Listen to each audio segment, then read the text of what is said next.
All right, welcome back. Storm Team 4 now here with meteorologist Marissa Wallazin, and we're talking about this storm causing some major problems out there. MPS now closing schools, 81,000 people without power this morning, or customers rather without power. So a lot of issues that this storm is causing, and the snow is heavy and heavy. Yes, yeah, it is a wet and heavy snow, like you're saying. Yes, I knew exactly what you meant, but yes, that's what we're seeing this morning. If you noticed yesterday, if anyone was watching, when we first started to see the snow fall, it was definitely accumulating on the ground, but not really on the pavement for about an hour, 2 hours, and even 3 hours in some spots. So there was a very wet base that led to slush and then eventually snow. And we do, again, still have the snow falling this morning. Let's take a look right now at road conditions. Of course, Adriana Mendez will have more on this coming up as we head closer to the 5 o'clock hour. But right now, a lot of roads are either slippery or snow and ice covered. And yes, they are covered with quite a bit of a slushy, heavy snow, which means we are likely going to have some major impacts if you do have to commute out and about this morning. These are the latest snow reports.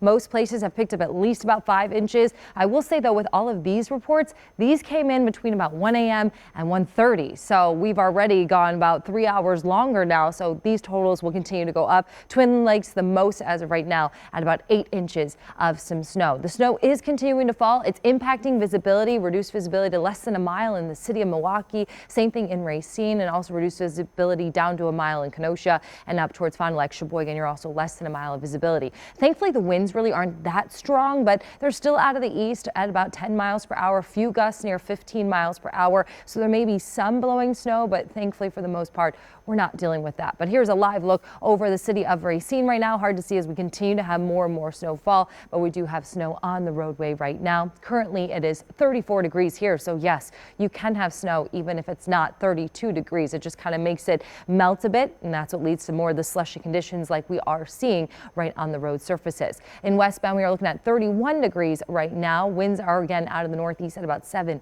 miles per hour. But you can see here the storm system still tracking more snow through the area. Yes, the bulk of the moisture has now worked its way to the east, which is good news, but there's still plenty of moisture here across our state. So we'll still keep the showers, though they'll start to taper down throughout this morning and end as we head closer to the lunch hour. As we zoom in a little closer, looking at some heavier pockets out towards Lake Country, mainly south of Oconomowoc right now, and then also up towards Sheboygan, where we do have the darker blue colors here. So some pockets of some steadier snow, but then also some pockets of at least some lighter snow at the moment. However, we're not going to be done with the snow showers just yet. By 7 o'clock, still more snow across the area, mainly starting to taper down a bit more for some of our southern counties. By 9 o'clock, more of us starting to see lighter snow or fewer snow showers. And then by the time we get to the lunch hour, we'll just keep some isolated snow showers, and those will continue even into this evening. But for the most part, not expecting much once we get to the lunch hour and after that. Out the door, though, still some snow showers, temperatures into the mid-30s. By the lunch break, still a few showers hanging around, staying in the mid-30s. And then on your way back home, we do start to dry out